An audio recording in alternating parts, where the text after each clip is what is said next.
12 अगस्त को साल का आखिरी सूर्य ग्रहण लगने वाला है।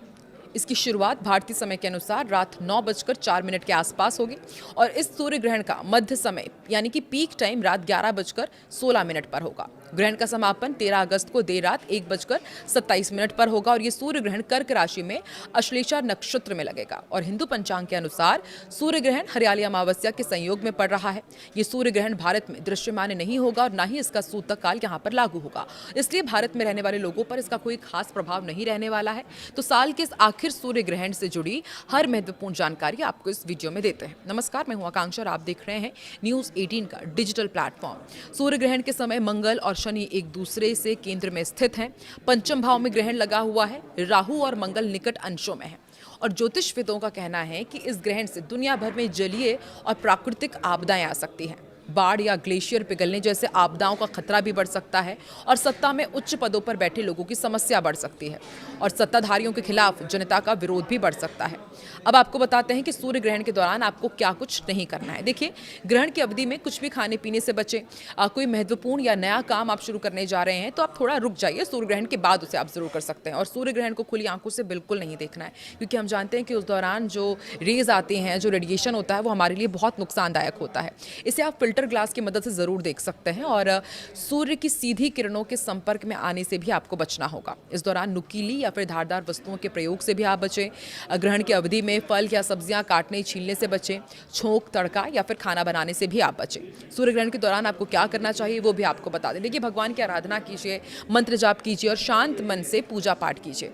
और गर्भवती महिलाओं के लिए भी कहा जाता है कि इस दौरान आप घर के अंदर रहें, बाहर ना निकलें, क्योंकि इसकी जो यूवी रेज होती हैं वो जो गर्भ में पल रहे बच्चे हैं उसके लिए नुकसानदायक हो सकती है।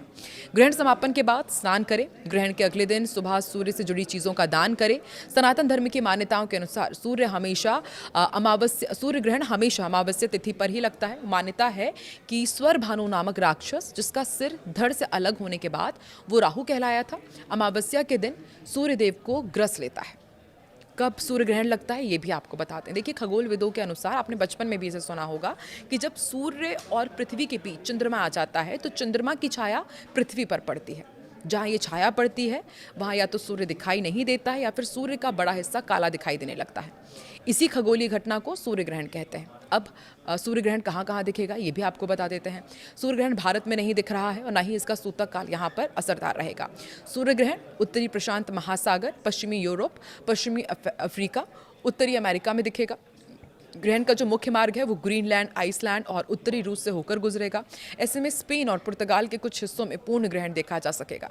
दुनिया के कुछ अन्य क्षेत्रों में ग्रहण आंशिक रूप से भी दिखाई देने वाला है। वायुमंडल के अणुओं में होने वाले बदलावों को देखते हुए सूर्य ग्रहण के दौरान मंत्रों का जाप, ध्यान और पूजा अर्चना का विशेष महत्व है। माना जाता है कि इस समय ईश्वर का स्मरण करने और मंत्रों का जाप करने से मन को एकाग्र करने में मदद मिलती है। तो आप सूर्य ग्रहण का इस्तेमाल कर सकते हैं मेडिटेशन के लिए और कंसंट्रेशन करने के लिए। देखिए, हिंदू धर्म और ज्योतिष में सूर्य ग्रहण को एक महत्वपूर्ण खगोलीय घटना माना जाता है और धार्मिक मान्यताओं के अनुसार ग्रहण के दौरान मंत्रों का जाप, ध्यान और प्रार्थना करने का विशेष महत्व है, क्योंकि उस समय वातावरण में बदलाव होते हैं और इसलिए इस दौरान ईश्वर का स्मरण करने और मंत्रों का जाप करने से मन को एकाग्र करने में मदद मिलती है। मंत्रों के असर के बारे में कोई वैज्ञानिक प्रमाण तो नहीं है, इसलिए इन्हें धार्मिक आस्था और परंपरा के संदर्भ में ही समझना चाहिए। तो कौन कौन से मंत्रों का आप जाप कर सकते हैं वो भी हम आपको फटाफट बताते हैं। महामृत्युंजय जाप। बहुत से लोग सूर्य ग्रहण के दौरान महामृत्युंजय मंत्र का जाप करना शुभ मानते हैं। भगवान शिव को समर्पित ये मंत्र प्रारंभिक रूप से स्वास्थ्य, सुरक्षा और आध्यात्मिक शांति पाने के लिए जपा जाता है। आप ग्रहण के दौरान अपनी सुविधा के अनुसार इसका जाप कर सकते हैं। वैसे भी अभी सावन महीना चल रहा है, भगवान शिव को महामृत्युंजय जाप अति प्रिय है।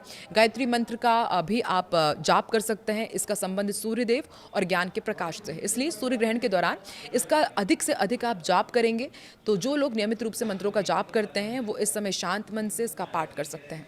सूर्य मंत्र भी आप कर सकते हैं। ओम सूर्याय नमः, इस मंत्र का आपको जाप करना है और धार्मिक मान्यताओं के अनुसार सूर्य ग्रहण के दौरान सूर्यदेव का स्मरण करना विशेष महत्व रखता है। इस मंत्र का जाप शांत वातावरण में किया जा सकता है। ओम नमः शिवाय, इसका भी आप जाप कर सकते हैं। भगवान शिव का ये प्रमुख मंत्र है। कई धार्मिक परिवारों में ग्रहण के दौरान शिव मंत्रों के जाप की परंपरा है। मन को शांत करने और एकाग्रता बढ़ाने के लिए इसका जाप किया जाएगा।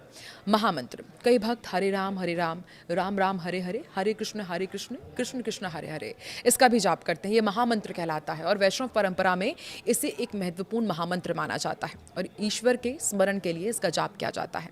मंत्र जाप का सही तरीका क्या है, ये भी आपको बताते हैं। सबसे पहले एक शांत और स्वच्छ स्थान आपको चुनना है। आराम से बैठ जाइए, मन को शांत कीजिए और पूरी श्रद्धा के साथ चुने हुए मंत्र का जाप करें।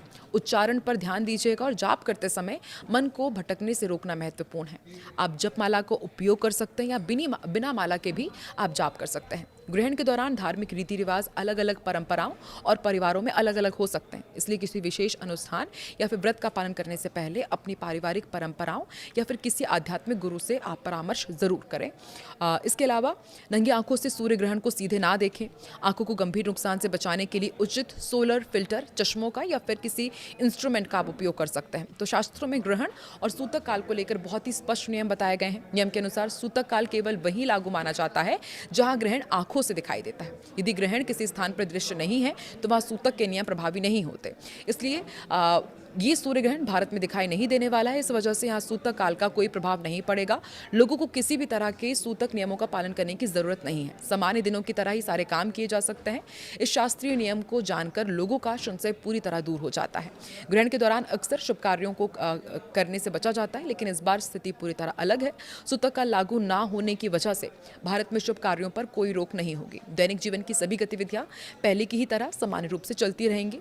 किसी भी मांगलिक काम या नए काम की शुरुआत करने में कोई रुकावट नहीं आएगी। लोग अपने तय शेड्यूल के अनुसार सारे काम कर सकते हैं। भोजन पकाने, खाने या बाहर आने जाने पर भी कोई पाबंदी नहीं रहेगी। भारत में इसका असर ना होने से सभी लोग बिना किसी डर के अपना काम पूरा कर सकते हैं।